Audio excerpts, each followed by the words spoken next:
Türkiye'ye selamlıyorum.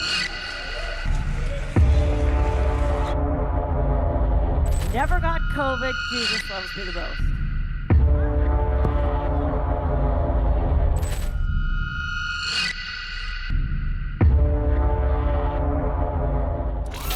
La parole de Dieu est très claire lorsqu'elle dit que personne ne peut se moquer de Dieu, car la personne récoltera toujours ce qu'elle aura semé. Malheureusement, il semble que beaucoup de gens continuent à ignorer cela, et même à défier cette vérité, comme si rien ne pouvait leur arriver. Et parmi ces personnes se trouve la chanteuse américaine Lady Gaga. Lors d'une de ses tournées les plus récentes, l'artiste a pensé qu'il serait une bonne idée de profaner le nom de Jésus-Christ devant tout le monde. Mais ce qu'elle ne savait pas, c'est que des conséquences terribles l'attendaient. Et dans la vidéo d'aujourd'hui, je vais te montrer exactement ce qui est arrivé à Lady Gaga au moment précis où elle a blasphémé contre Jésus. Et je vais te montrer aussi d'autres stars qui ont fait quelque chose de similaire. Malheureusement, cette attitude semble devenir à la mode, surtout parmi les chanteurs. Avant de commencer, je voudrais te demander de t'abonner à ma chaîne. C'est très rapide. Clique ici en bas sur le bouton s'abonner. À côté apparaîtra une cloche. Active la cloche de notification pour ne pas manquer aucune vidéo que je publierai. Je veux t'aider à comprendre la Bible de manière simple et facile, d'accord? Alors, allons-y. Dans le livre de l'Apocalypse, chapitre 22, Jésus a dit quelque chose à propos de lui-même. Regarde ce qui est écrit. Je suis l'alpha et l'oméga, le premier et le dernier, le commencement et la fin. Regardez ceci, frères et sœurs. Quand Jésus a dit qu'il est l'alpha et l'oméga, il montre qu'il a toujours existé et qu'il demeurera toujours jusqu'à la fin, d'accord? Et peut-être que vous ne le savez pas, mais l'alpha et l'oméga sont la première et la dernière lettre de l'alphabet grec, montrant qu'il est omnipotent et qu'il vit éternellement. Et tout à coup, certaines personnes manquent de respect envers quelque chose de si sacré, en ignorant la sainteté et la divinité de Jésus comme s'il était rien. Aujourd'hui, je veux parler non seulement de Lady Gaga et montrer c'est eux qui lui arrivent, mais je veux aussi montrer comment certaines femmes profitent de leur renommée, de leur popularité, pour se moquer du Christ. Et avant que vous me demandiez pourquoi je vais citer uniquement des artistes femmes, je veux que vous sachiez que cela n'a rien à voir avec le sexisme ni avec la discrimination. D'ailleurs, si vous voulez que je fasse une vidéo uniquement sur les hommes qui ont raillé le Seigneur, écrivez-le ici dans les commentaires, car je vais apporter un contenu très édifiant, d'accord? Alors allons-y. La première femme, Rihanna. Tout comme plusieurs autres, cette chanteuse américaine a également grandi dans un foyer chrétien. Cependant, lors d'une entrevue accordée à une station de radio, elle a clairement montré qu'elle ne souhaite pas suivre les enseignements qu'elle a reçus de sa famille concernant Jésus. Regardons ce passage de la vidéo ensemble. Why is your hand over your eyes? Because I'm a devil worshiper, what are you talking about? Voici, la présentatrice lui a demandé pourquoi elle faisait un signe de la main sur son œil, et Rihanna a répondu « Parce que je suis une adoratrice du diable ». Ayez pitié, frères et sœurs, et passons à la deuxième femme qui a blasphémé contre Jésus, Oprah Winfrey. Oprah est une animatrice de télévision, actrice et productrice américaine. Elle est connue pour son talk show, The Oprah Winfrey Show, qui a été l'émission d'interview la plus regardée de l'histoire de la télévision. Oprah est également reconnue pour son histoire de vie inspirante et ses interviews avec de grandes célébrités et personnalités publiques. Dans une ancienne interview, elle avait déjà déclaré que Jésus-Christ n'était pas le seul chemin vers le ciel, mais ce n'était pas la seule fois où elle a manqué de respect envers le Seigneur. Lors d'un talk show avec l'animateur Stephen Colbert, bien qu'ils prétendent tous deux être chrétiens, ils ont fait des blagues sur Dieu en interagissant avec une figure générée par ordinateur sur un écran qui prétendait être le Seigneur. Ensuite, le faux Dieu disait être fan d'Oprah et ajoutait « Je suis impatient de le dire à Jésus ». Regardez comment cela s'est déroulé. Oprah, Steven, what's up? Hey! Oh, hey! Hey, God, it's God, everybody. Give it up for the Lord. Hey, everybody! I just spit out my I'm gum. sorry about this, Oprah. I apologize. Can I help you, Lord? I'm kind of in the middle of talking to somebody important. Oh, I know, Steven. I'm a huge fan. That's great to hear. I'm a big fan of yours too, God. I really am. Wow, Oprah knows who I am? I can't wait to tell Jesus. Oprah Winfrey 2020, yes she can! Maintenant, la troisième femme, Madonna. Il n'est pas surprenant que Madonna soit l'une des femmes qui manquent de respect à Jésus et à la foi chrétienne depuis le début de sa carrière. Elle a été, par exemple, l'une des premières artistes à utiliser la croix en collier et boucle d'oreille comme objet de mode. Quelque temps plus tard, elle a sorti le tube Like a Prayer, ce qui signifie comme une prière. Dans le clip de la chanson, elle danse devant des crucifix en flammes, embrasse un saint noir et chante à l'intérieur d'une église. La controverse autour du clip a été telle qu'il a été interdit dans certains pays. Et cela ne s'est pas arrêté là. Le clip original de la chanson Justify My Love a été censuré sur MTV en raison de son degré élevé d'érotisme. Ensuite, Madonna, furieuse, a créé un autre clip encore plus agressif en récitant des versets du livre de l'Apocalypse. La situation a entraîné un appel du pape Jean-Paul II demandant aux Italiens de ne pas assister à sa tournée prévue dans le pays. Pendant les concerts en direct, la provocation envers Jésus-Christ et son peuple a atteint des sommets avec des simulations d'exorcisme et de masturbation. Peut-on croire cela, frères et sœurs? Alors, passons maintenant à la 4e femme, Yvette Sangalo. Ce dernier cas est le plus récent et s'est produit lors du dernier carnaval dans la ville de Salvador, au Brésil. Lors de sa participation sur le trio électrique d'Yvette Sangalo, la chanteuse Baby do Brasil a demandé à adresser un message à tous, disant que le rapt était très proche et que chacun devrait chercher Dieu tant qu'il le pouvait. Les paroles de Baby do Brasil ont surpris Yvette Sangalo, qui a montré son étonnement face à ces paroles, et ensuite la chanteuse bayanaise, d'un ton moqueur, a déclaré que Dieu n'allait pas laisser cela se produire et qu'elle balayerait l'Apocalypse, faisant référence à sa chanson devenue un succès pendant ce carnaval. Après avoir dit qu'elle balayerait l'Apocalypse, Yvette Sangalo, avec un visage apparemment changé, a continué en disant « Je vais chanter Macetando, parce que Dieu envoie le Macetando maintenant. C'est le Macetando de Jésus.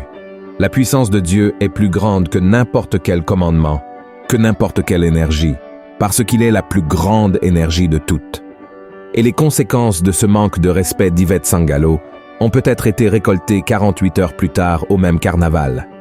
Le trio électrique d'Yvette Sangalo a été impliqué dans un grave accident à Salvador pendant que la chanteuse se produisait et il a failli basculer.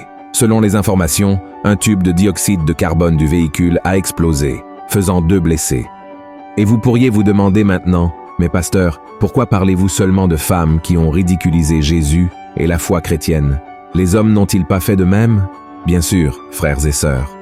Beaucoup d'hommes ont ridiculisé Jésus, ont manqué de respect envers notre foi chrétienne, mais j'ai voulu apporter ici des exemples féminins pour vous montrer que, de la même manière qu'il y a des femmes qui haïssent le Christ et se moquent de sa puissance, il y en a aussi celles qui l'aiment, qui lui consacrent leur vie et dont la vie est transformée pour toujours. Et l'un des plus grands exemples que je veux vous montrer concerne une femme nommée Marie-Madeleine. La Bible dit qu'elle vivait au milieu de la débauche, de la prostitution, jusqu'à ce qu'elle rencontre Jésus, qui a chassé 7 démons d'elle et lui a pardonné tous ses péchés. Cette expérience a radicalement changé la vie de Marie-Madeleine et elle est devenue une fervente disciple du Christ. Aidant d'autres femmes dans le ministère de Jésus, elle était également présente lors des moments cruciaux de sa vie, comme sa crucifixion, et elle faisait partie des femmes qui préparaient des aromates pour oindre le corps du Christ après sa mort. Elle a également été la première à apprendre que Jésus était ressuscité, et elle a eu la mission d'annoncer cette nouvelle aux disciples. Face à cela, je veux vous montrer, femmes, que peu importe les erreurs que vous avez commises dans le passé, si vous donnez vraiment votre vie à Jésus, il peut transformer votre vie de manière incroyable et vous utiliser de manière extraordinaire dans la vie de personnes que vous ne connaissez même pas. Amen. C'est pourquoi, soyez très prudentes avec les femmes dont vous vous inspirez. Quelles sont les valeurs qu'elles transmettent? Quel message prêchent-elles? Vous rapprochent-elles de Dieu ou vous en éloignent-elles? Soyez très attentives à cela, d'accord? Et en parlant de mauvaise influence, je vais tenir ma promesse. Et maintenant, je vais parler de Lady Gaga. Je ne sais pas si vous le savez, mais l'une des chansons les plus attendues des concerts de Lady Gaga s'appelle Judas. Incroyablement, ce n'est pas une coïncidence, d'accord? Les paroles parlent d'une femme profondément amoureuse d'un homme nommé Judas et font plusieurs références à des passages de la Bible et surtout à Jésus. Dans l'une d'entre elles, la chanteuse dit qu'elle laverait les pieds de Judas avec ses cheveux, si nécessaire, faisant clairement référence au passage de Jean chapitre 12, où Marie, la sœur de Lazare, lave les pieds de Jésus avec un parfum cher et les essuie avec ses cheveux.